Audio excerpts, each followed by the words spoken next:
என்ன mister duplicate, பாவையா நீ? அந்த அம்மனுக்கு சீட்டு குலுக்கி போட்டதுல கூட உனக்கு சாதகமா பூ வரலையே. இதுல இருந்தே தெரிஞ்சுக்கோ, உனக்கும் ரேவதிக்கும் கல்யாணம் நடக்காதுன்னு. அதை நான் பாத்துக்கிறேன். இப்படி யாருக்கும் தெரியாம என்கிட்ட பேசுறத நிறுத்திட்டு இப்போ ஒண்ணு சொன்னல, அத போய் ஆண்டி கிட்ட சொல்ல பாப்போம். உனக்கு தைரியம் இல்லைல்ல? கிளம்பு. வந்துட்டான் பெரிய இவனாட்டம். அட போப்பா, உன் கோவம் எனக்கு நல்லா புரியுது. ஆனா நீங்க ஒரு விஷயத்த மறந்துட்டீங்க. என்னன்னு தெரியுமா? நீங்களே ரேவதிக்கு தெரியாம தான் இங்க எல்லா ஆக்டிவிட்டிஸும் பண்ணிக்கிட்டு இருக்கீங்க. இதுல நீங்க நான் என்ன பண்ணணும்னு சொல்லக்கூடாது, புரியுதா? ஒரே சிரிப்பு சிரிப்பா வருது. சும்மா பேசிக்கிட்டே இருக்காத, தயவு செஞ்சு இங்க இருந்து கிளம்பு போ. சரிப்பா, எல்லாத்துலயும் தோத்துக்கிட்டே இருக்கியே, உன்னை பார்த்தா ரொம்ப பாவமா இருக்கு. என்ன பண்றது? இதுக்கு மேல உன் இஷ்டம்.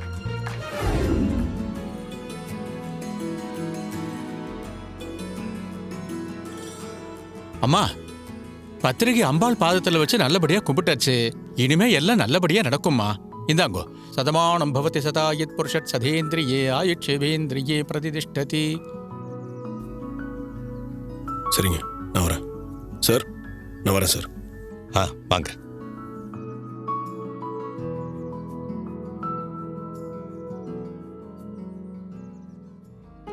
சார் ஒரு நிமிஷம். என்னங்க சொல்லுங்க. நான் என்ன கேட்க போறேன்னு உங்களுக்கே நல்லா தெரியும். நீங்க என்ன கேட்க போறீங்கன்னு எனக்கு எப்படிங்க தெரியும்? லீவ் எதுனா வேணுமா? விளையாடாதீங்க சார். இந்த சாமி புடவைய ஏலத்துல எடுக்கணும்னு எங்க அம்மா எவ்வளவு ஆசைப்பட்டாங்கன்னு தெரியுமா? உங்க அம்மா ஆசைப்பட்டாங்கன்னா அதுக்கு நான் என்னங்க பண்ண முடியும்? சரிங்க, எனக்கு கொஞ்சம் வேலை இருக்கு, நான் கிளம்புறேன். சார் சார் சார் இருங்க சார். இந்த புடவைய என் கல்யாண நலங்குக்காக ஏலத்துல எடுக்கலான்னு ஆசையா இருந்தோம். ஆனா நீங்க எதுக்காக சார் இவ்ளோ போட்டி போட்டு இந்த புடவை ஏலத்துல எடுத்தீங்க? இந்த சாமி புடவை எப்படியாவது ஏலத்தில் எடுத்துடணும்னு நினைச்சேன், அதனால தான் எடுத்தேன். இது கோயில் விடுற பொதுவான ஏலங்க, இது யார் வேணாலும் எடுக்கலாமே. அதே எனக்கு தெரியும் சார். ஆனா இப்படி போட்டி போட்டு இந்த சேலை எடுத்து என்ன பண்ண போறீங்க? நீங்க என்ன கேட்க வரீங்கன்னு எனக்கு புரியல. இல்ல சார், நீங்க கல்யாணம் பண்ண போற பொண்ணுக்கு இத பரிசா கொடுக்க போறீங்களோன்னு நினைச்சேன். இந்த புடவை யாருக்கு போகணும்னு இருக்கோ அவங்க கிட்ட போய் சேர்ந்துரும். சந்திரா, இந்த மருது ஒண்ணுத்துக்குமே உதவாதவனா இருக்கான். மருதுவ இப்ப குறை சொல்றதுல எந்த பிரயோஜனமும் இல்லக்கா. நம்ம கவனம் கார்த்தி மேலதான் இருக்கணும். எனக்கு என்னவோ நாளைக்கு நடக்க போற நலங்கு ஃபங்க்ஷனுக்கு அவன் வருவானோன்னு தோணுது. அவன் மட்டும் வரட்டும். அப்படி அவன் வந்தானா துப்பாக்கி எடுத்து அவனை சுட்டு தள்ளிட்டு வந்துடலான்னு தோணுது. அக்கா, அவசரப்பட்டு அப்படி எதையும் பண்ணிடாத. ஒருவேளை அப்படி ஏதாவது பண்ணினா ரேவதிக்கு அவன் மேல திரும்பவும் சிம்பத்தி வந்துடும்.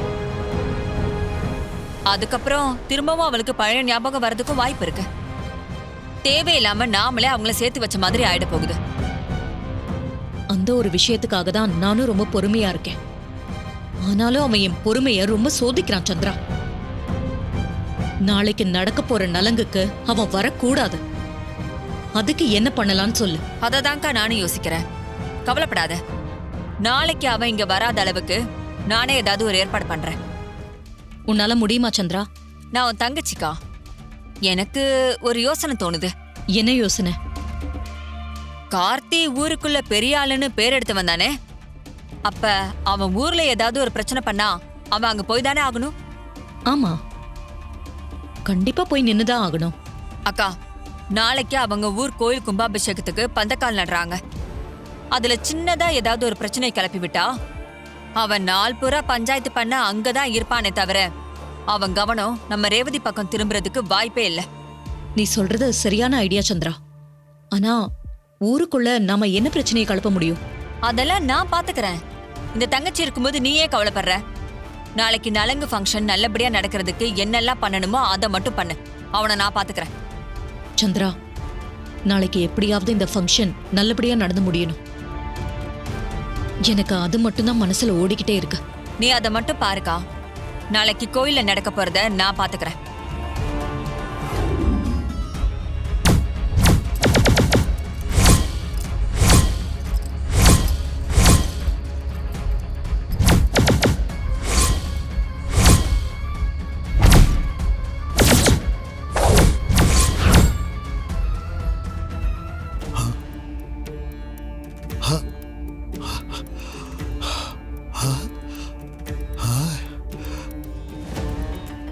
கார்த்தி, ஐயா கார்த்தி, இந்த வர தாத்தா. வாயா. சொல்லுங்க தாத்தா, எதுனா வேணுமா? கோவில்ல அம்மன் சன்னதியில ஏதோ தப்பு நடக்குதுன்னு என் மனசுக்கு தோணுது. நீ ஒரு 8 கோவில்ல போய் பார்த்துட்டு வந்துடுறியா? இப்போ தாத்தா. ஆமையா, இதே மாதிரி தான் காசில இருக்கும் போது என் மனசுல தோணுச்சு. சிரமத்தை பார்க்காம ஒரு 8 போய் பார்த்துட்டு வந்துருப்பா. சரிங்க தாத்தா, நான் போய் பார்த்துட்டு வந்துடுறேன். சரி. நீங்க நிம்மதிப்படுங்க. போனவன் இன்னும் காணமே. கொஞ்சம் பொறுமையா இருக்கு சித்தப்பா. சித்தப்பா இதோ வந்துட்டான். குடு குடு குடு. எப்படிண்ணே?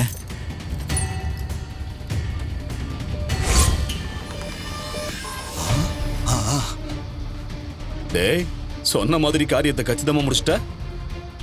உன் மேல யாருக்கும் எந்த சந்தேகமும் வரல. நான் யார் கண்ணிலாவது பட்டாதான சந்தேகம் வர்றதுக்கு?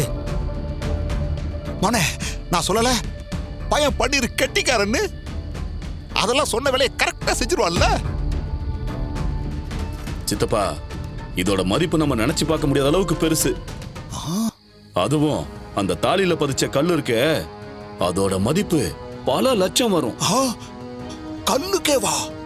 என்ன மவனே சொல்ற? மவனே, இந்த கல்லு அவ்வளவு பெரிய ரேட்டுக்கு போகுமா? பின்ன இந்த கல்லு ஒரிஜினல் வைரம் சித்தப்பா. இன்னைக்கு தங்கம் என்ன விலை வைக்குது? அப்ப வைரத்தை பத்தி சொல்லவே வேணாம். அத்தாடி, இருக்கும் இருக்கும்.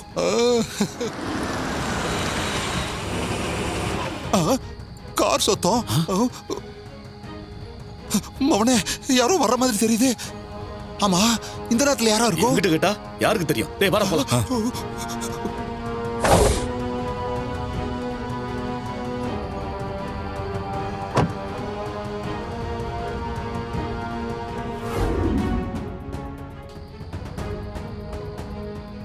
சித்தப்பா, இவன் என்ன இங்க? இவன் கண்ணுல சிக்காம இருக்கணும் சித்தப்பா. மவனே, பதறாத மவனே, நாம மறைஞ்சுதானே நின்னுட்டு இருக்கோம்.